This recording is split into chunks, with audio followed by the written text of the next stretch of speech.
Coup de tonnerre sur le continent africain, Abdoua Wafal, président de la Fédération sénégalaise de football, vient de jeter un pavé dans la mare avec une prise de parole qui ne laissera personne indifférent. Opposé fermement et sans détour à la tentative qu'il juge grotesque de la FIFA et de la CAF de priver le Sénégal de son titre de champion d'Afrique, Wafal a choisi la voie du choc. Lors d'une allocution aussi explosive que calculée, il a ciblé nommément Fouzi Lekja et n'a pas mâché ses mots à l'encontre d'une CAF qu'il accuse de manigance opaque et de complicité douteuse. Ce discours fracassant n'a pas tardé à faire des remous, ravivant les braises d'un vieux feu, celui de l'éternel débat sur la gouvernance, l'autonomie des décisions et la crédibilité des tournois africains. Et clairement, pour Wafal, la partie ne se joue plus seulement sur le terrain. Pour Abdoua Wafal, coup de tonnerre sur le continent africain, Abdoua Wafal, président de la Fédération sénégalaise de football, vient de jeter un pavé dans la mare avec une prise de parole qui ne laissera personne indifférent. Opposé fermement et sans détour à la tentative qu'il juge grotesque de la FIFA et de la CAF de priver le Sénégal de son titre de champion d'Afrique, Wafal a choisi la voie du choc. Lors d'une allocution aussi explosive que calculée, il a ciblé nommément Fouzi Lekja et n'a pas mâché ses mots à l'encontre d'une CAF qu'il accuse de manigance opaque et de complicité douteuse. Ce discours fracassant n'a pas tardé à faire des remous, ravivant les braises d'un vieux feu, celui de l'éternel débat sur la gouvernance, l'autonomie des décisions et la crédibilité des tournois africains.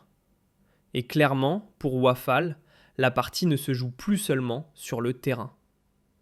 Pour Abdoua Wafal, le football africain n'est pas en crise, il est en plein brouillard. Selon lui, le Sénégal, dès le coup d'envoi du tournoi, aurait été pris dans un véritable parcours du combattant, et pas uniquement sur le rectangle vert. Entre cafouillages administratifs, décisions d'arbitrage surprises et embûches logistiques, les Lions de la Teranga auraient eu bien plus d'adversaires en coulisses que sur le terrain. Le président sénégalais n'hésite pas à pointer du doigt ce qu'il décrit comme une emprise silencieuse au sommet de la CAF, à laquelle son pays aurait osé dire non. Un acte de résistance, selon lui, qui n'a pas tardé à déclencher représailles feutrées et tensions voilées. Revenant sur son passé au sein de la machine CAF, Wafal rappelle son passage dans la commission des litiges, un poste qui, dit-il, lui a offert une plongée directe dans l'envers du décor.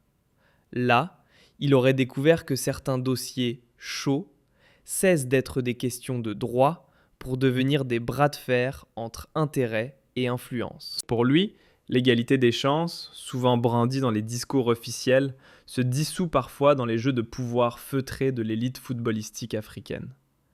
Selon Abdoua Wafal, personne au Sénégal ne s'était préparé à un tel scénario. Après avoir conquis la Coupe d'Afrique à la sueur du front et sous les yeux du continent entier, le pays s'attendait à des félicitations, pas à des remises en cause dignes d'un mauvais film politique. Pour lui, remettre en question ce triomphe, c'est franchir une ligne rouge, celle qui sépare la logique sportive des manœuvres absurdes. Il rappelle avec force que ce titre est le fruit de mois de labeur, d'efforts collectifs, de sacrifices consentis par les joueurs, le staff et une nation tout entière.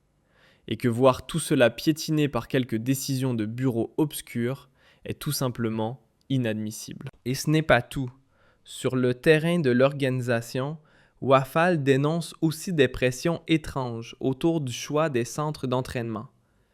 On aurait tenté de diriger les Lions de la Teranga vers des installations certes modernes en façade, mais, selon lui, loin de garantir discrétion et sécurité stratégique. Il affirme que ces lieux, en réalité, exposaient les tactiques de l'équipe comme un livre ouvert, rendant toute préparation vulnérable. Devant ce piège déguisé en faveur logistique, il dit avoir catégoriquement refusé, pour protéger l'âme même du jeu, la liberté de se préparer sans être espionné.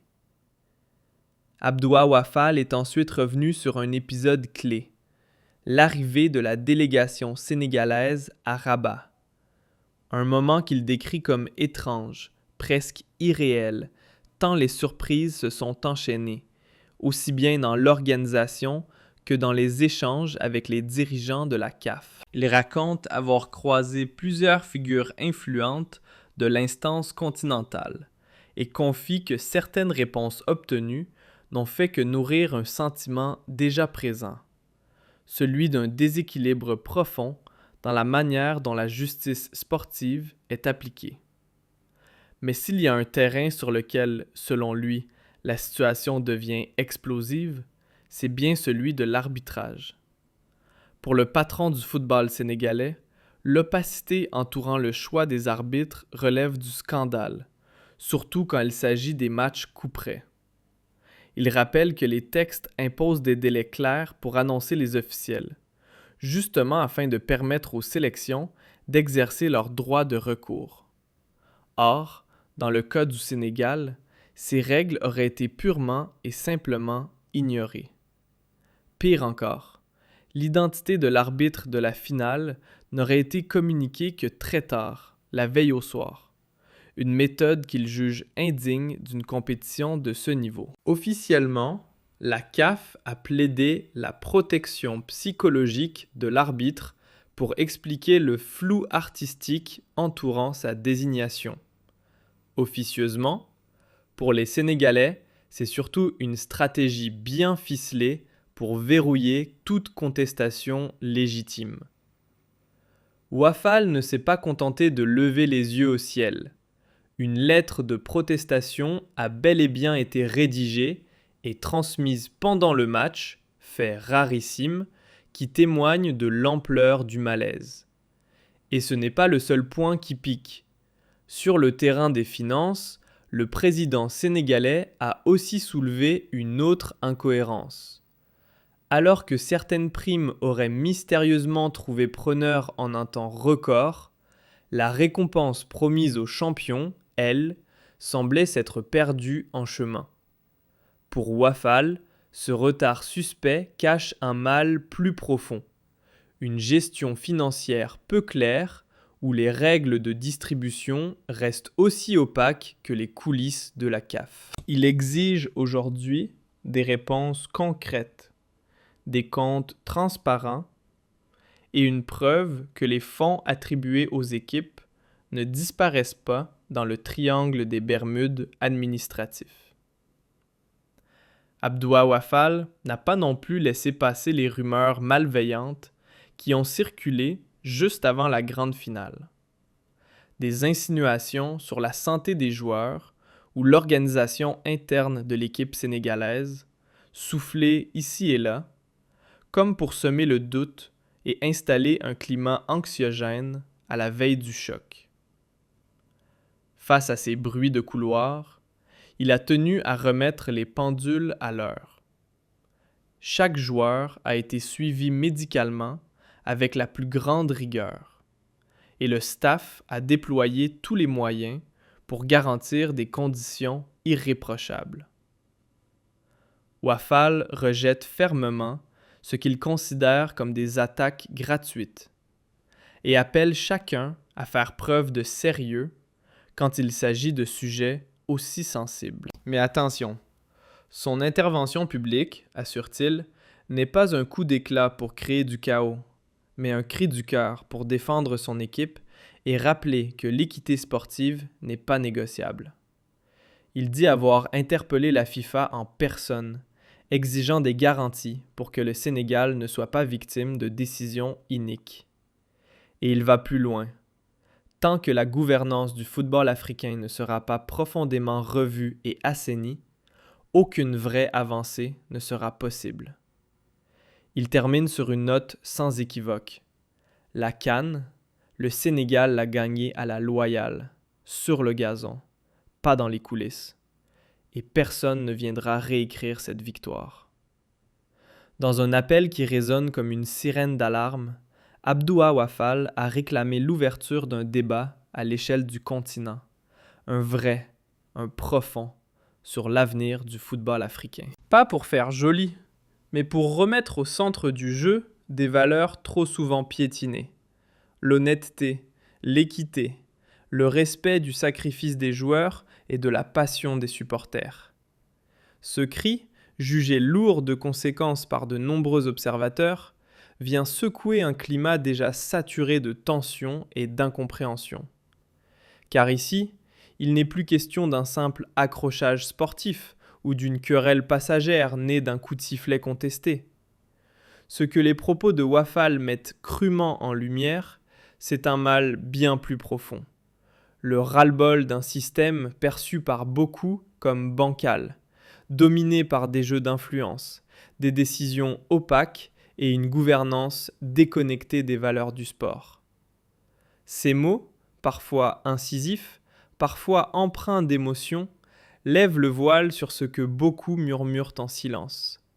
Que la maison football africain vacille, minée par des doutes constants sur sa transparence et sa légitimité. Ce qui devait être un terrain d'union, d'honneur et de dépassement collectif est devenu, au fil des années, un champ de bataille d'intérêts croisés, de bras de fer silencieux et de frustrations étouffées. Le football africain, au lieu d'unir les cœurs, se trouve désormais englué dans des luttes de pouvoir aux allures d'arènes politiques. Dans ce contexte tendu, la victoire du Sénégal n'a pas été qu'une simple ligne ajoutée au palmarès. C'était l'aboutissement d'un long combat, la reconnaissance d'un rêve patiemment construit et l'incarnation vivante de la résilience d'un peuple. Pour beaucoup, ce triomphe n'est pas qu'un trophée levé vers le ciel, c'est un symbole de dignité nationale, une revanche collective contre le doute. Alors forcément, remettre en cause ce sacre, c'est bien plus qu'une critique sportive. C'est heurter l'identité même d'une nation et piétiner l'idée que le mérite, parfois, peut encore l'emporter sur les jeux d'influence. Ce que vient de faire le président de la Fédération sénégalaise, ce n'est pas juste parler, c'est briser une omerta. Pendant trop longtemps, dans les couloirs feutrés du football africain, le silence a été la règle d'or. Beaucoup de fédérations, face aux irrégularités, ont préféré baisser les yeux, par peur des représailles, par stratégie ou simplement par résignation devant un système verrouillé depuis des décennies. Mais cette fois, un dirigeant a décidé de sortir du rang. Il a pris la parole, osé mettre des mots sur des vérités qui dérangent, partager ses doutes, ses observations, ses colères. Et ce simple acte de parler, de témoigner, pourrait bien être le premier souffle d'un vent nouveau. L'idée n'est pas de pointer du doigt pour punir, ni d'alimenter un cycle sans fin de conflits internes. Ce qui est en jeu dépasse les individus. Il s'agit de restaurer la légitimité des tournois africains, de redonner confiance aux joueurs et aux fans, et de redorer, enfin, l'image du football africain aux yeux du monde. Une image qui, pour briller, ne peut plus être maquillée. Elle doit être reconstruite, honnêtement. Quand un sport fait battre autant de cœurs, il n'a pas le luxe de tolérer l'ombre du soupçon. Car une fois que le doute s'installe, il ne fait pas que flotter au-dessus du terrain. Il s'infiltre dans chaque passe, chaque but, chaque décision, jusqu'à éroder les fondations mêmes du jeu. Et l'arbitrage, que beaucoup pointent du doigt, est sans doute l'exemple le plus criant de ce malaise latent. Celui qui devrait incarner l'impartialité absolue devient parfois, bien malgré lui, le visage de la polémique. Pourquoi? Parce que les coulisses de sa désignation restent trop souvent floues, bancales, voire incohérentes.